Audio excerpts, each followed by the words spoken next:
I make one video and suddenly I'm yelling at the community. Jesus Christ. Hi, my name's Jamie. Grab a seat, come join me, get a coffee. Mine is melting. Even though I am new to sharing my opinion about horror, obviously, please look at my channel for 5 seconds. You can see I'm clearly new to making videos like this. So even though I'm new, I've been a horror fan for a really, really long time, and I've also been consuming horror content also for a really long time. Not that that really matters, but I just wanted to say that because what I'm going to talk about is something that I've noticed over the years. Even though I'm going to be referencing TikTok in this video, it's not inherently new. This kind of,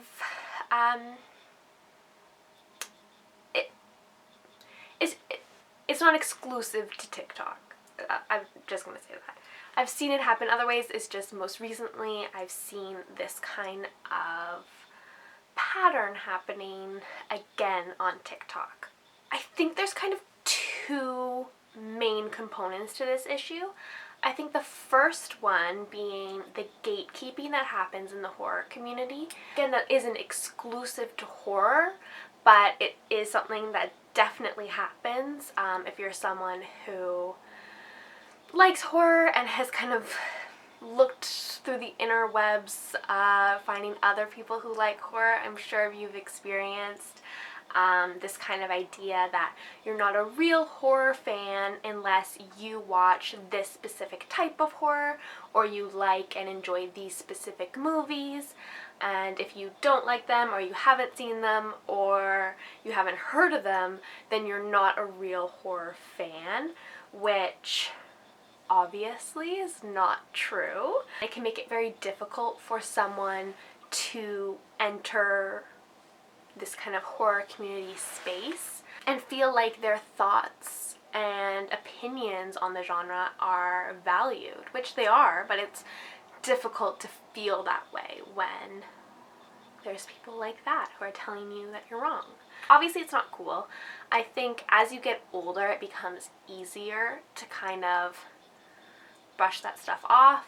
I'm 24. If some film bro wanted to tell me that I'm not a horror fan because I refuse to watch a Serbian film, you know, like I genuinely, it doesn't affect my love for the genre. It doesn't affect how I feel about the movies that I like. It doesn't affect me. It doesn't change the movies that I'm gonna consume.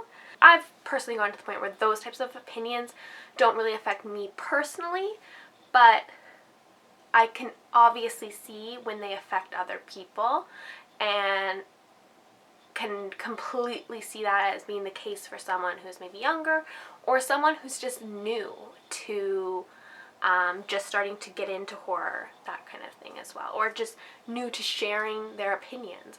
Yeah, I think we've seen a lot of creators recently kind of speak out against gatekeeping, specifically in the horror community, is what I'm referring to. A lot of creators that I really love are saying kind of similar sentiments. Sarah Hawkinson is someone who I have loved for years and years and years. She's always been very much so someone who promotes this kind of mentality within horror, but recently she put out two movies. I mean, I would watch them immediately, but she put out two YouTube videos, one of them being movies I'm too scared to watch, which I think is brilliant and such a healthy thing for the horror community to talk about. Like, I just feel like it's such like a hush hush, like if you don't want to watch a movie, you're almost like scared to admit that you don't want to watch that movie, which shouldn't be the case. So I thought it was so cool that she made that. She also recently talked about gatekeeping specifically on TikTok, which is kind of what I'm touching on. In her video she kind of went through comments she received on one of her TikToks, which is kind of what I was saying before, she noticed it, being someone who's created horror content for much, much longer than I have. She kind of realized that, like, oh, geez, like, TikTok, what the hell's going on here? Why is there so many comments like this? That was kind of her thing. I'll link those videos down below. She's brilliant. She's amazing. Obviously, I imagine you've already heard of her. So that's kind of where my mind is at with gatekeeping. I think it's something that's, again, it's not exclusive to the horror community, but it's something that's really prevalent, I think, and something that we're seeing happen on TikTok even after, I even think like YouTube and stuff, I think there's been a lot of kind of strides to kind of drop the gatekeeping shit. So I think we can, again, I think we can always work a little bit harder though to respect people's opinions and respect people's boundaries. Like, I think that's just a general thing. And also with horror, people are going to like different stuff, people are going to have different tolerances, and that's all cool, that's all okay. That's part of what makes the horror genre so fun, is that there is something for everyone. So I guess that kind of brings up the question of, why is TikTok and horror just like this breeding ground for gatekeeping? Like, what is it about the platform or the community? Like, what is it? What is this combination that we're seeing? And so I think this kind of lends itself to like the second part that I was saying. Remember, the first part being gatekeeping, obviously an issue. The second part that I want to touch on is when gatekeeping bleeds outside of the community. These ideas that like, these are what horror movies are, these are what horror movies aren't, those like really vague and gross kind of opinions are no longer being talked about inside the horror community and are kind of being seeped in to other people. The biggest problem I see this is when, especially on TikTok, where a majority of the users are young kids, when we see these types of gatekeepy horror ideas find themselves on the For You page of young teenagers, I think that's where things get bad, obviously. What really sparked all of this for me was this image that was floating around on TikTok. You may or may not have seen it. I'm not going to show it. Where basically at the top you had mainstream horror films, and then as you worked your way down, it got worse. And at the very bottom you had the very extreme fetish films, you had snuff films, you had everything illegal, everything you should not own, wouldn't want to see.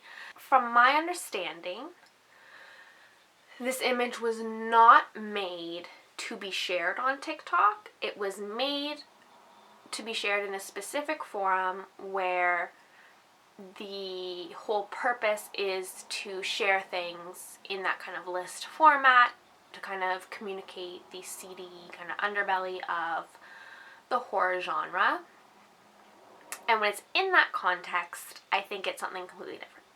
When it's taken out of that context and put on an app that is predominantly kids ages 10 to 19,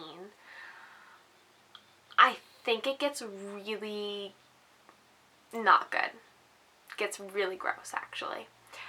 That's my understanding of where it kind of came from. I could be wrong, whatever. Regardless of the intention, I think if you're a young person who stumbles on a video 60 seconds long, someone's explaining to you these are the worst of the worst, there's spooky music playing, I don't think it's insane to be curious.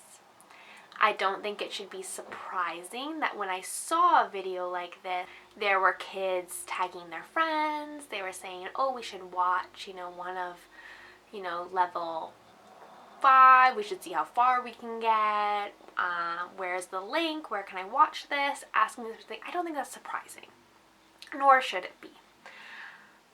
But it really is worrisome, to say the least, because I really worry that if you don't know what you're getting into, or you are unable to understand like the seriousness and the lasting effect that exposing yourself to something like this can have, I think it's really, really dangerous, and it's really, neglectful of the people to share it. And I think that when you combine these two things, you combine the gatekeeping that happens in the horror community with this kind of weird, we're taking things out of context and we're slapping them in a really quick video where we don't really get to explain things for longer than 60 seconds, I think that lends itself to being this perfect storm, right? Like, if you're someone who is seeing all the gatekeeping happening in the horror community, and then you get presented with this list, you're consuming all these ideas of, that isn't horror, you're not a real horror fan unless you watch this, this, and this, I can't believe you haven't seen this, you're not a real horror fan, you're not a real horror fan. Oh, but here's a list of all of the most disturbing, gross things to ever exist.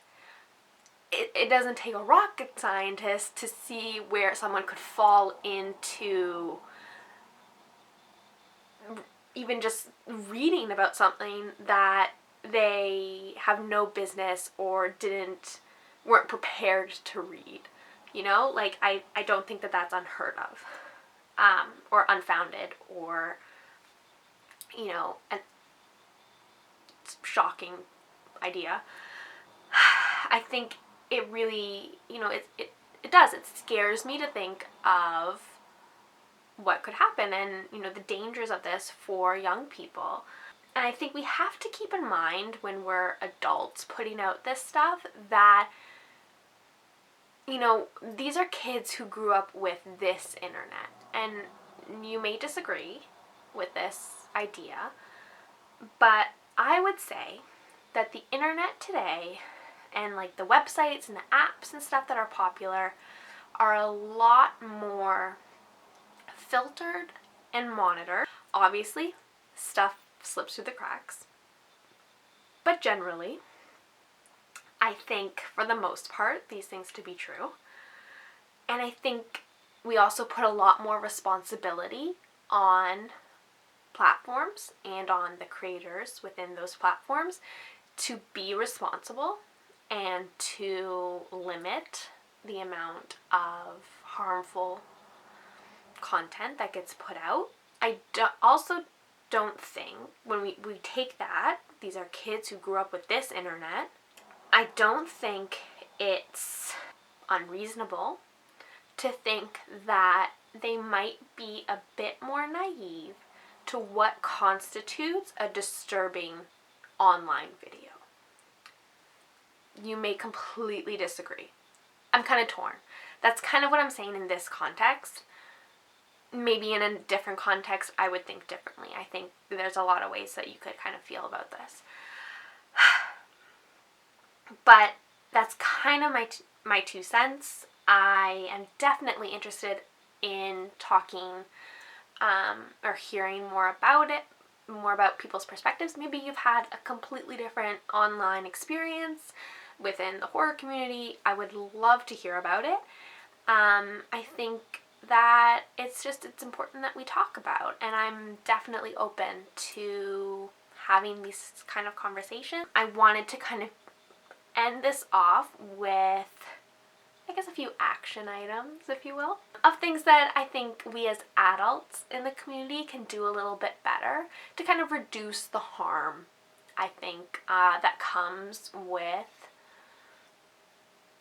content online, kind of in general, I guess. So I think what we as adults can do, specifically within the horror community, is we need to just let go of gatekeeping. I know it's really hard, but let's just take a minute now and let it go. Okay? Let people enjoy, let people not enjoy, whatever they want. As long as you're not causing harm, you are a real horror fan. Okay? That's it. That's it. for horror content creators, I kind of came up, brainstormed just a few questions I think that we should maybe check in with ourselves before we put out content. These are just kind of what I came up with,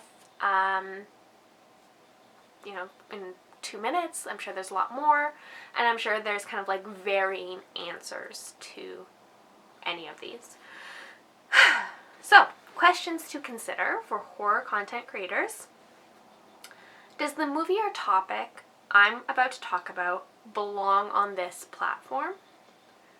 Does it require a lot of nuance?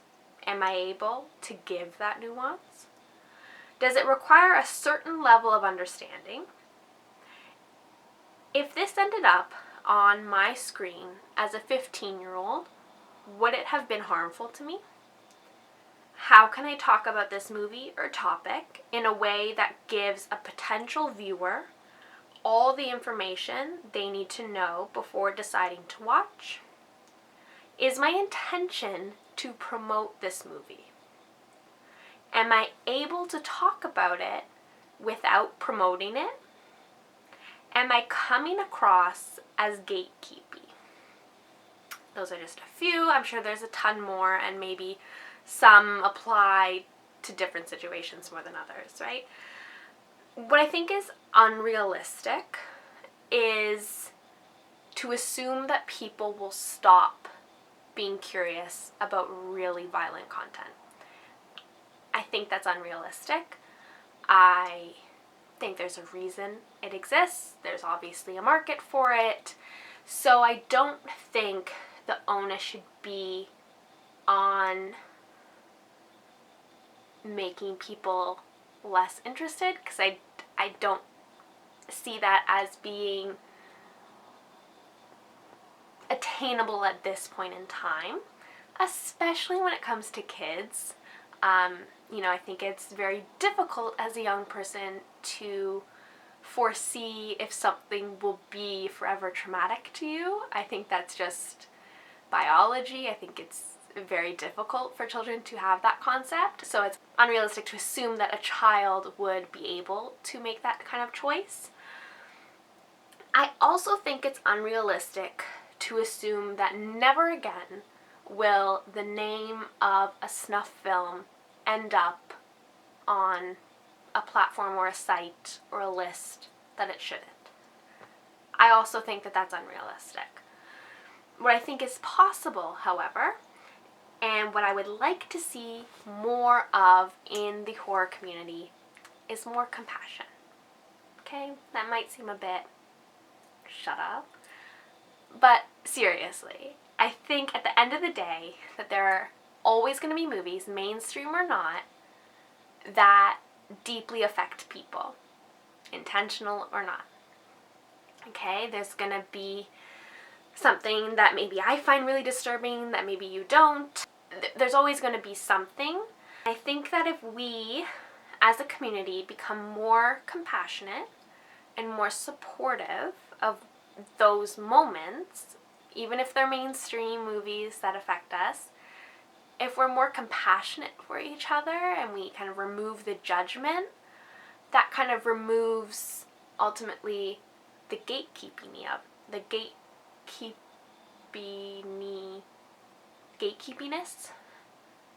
It's hard when you're trying to make up a word. It's very difficult. And I think A, it'll be more fun for everyone, and B, it will remove the pressure off of young people and people new to the genre to prove themselves to us. Because, if you are compassionate when someone's watching a film, and you're compassionate to people's different views and tolerances and, what they enjoy and what they don't enjoy, if you're respectful and you're compassionate, then there's no reason to prove that you're a real horror fan or to push yourself to watch something that you don't really want to watch, because there's no judgment surrounding it. You know what I mean? I think I could talk about this a lot, and I am really curious to hear your thoughts, And if you've had a completely different experience online, or you have an experience that kind of speaks to what I'm saying, I would love to hear it. Yeah, I think this is really important for the community to talk about, especially adults in the community. And I guess that's it. I'm going to have all my social media linked down below. You don't have to follow me if you don't want to.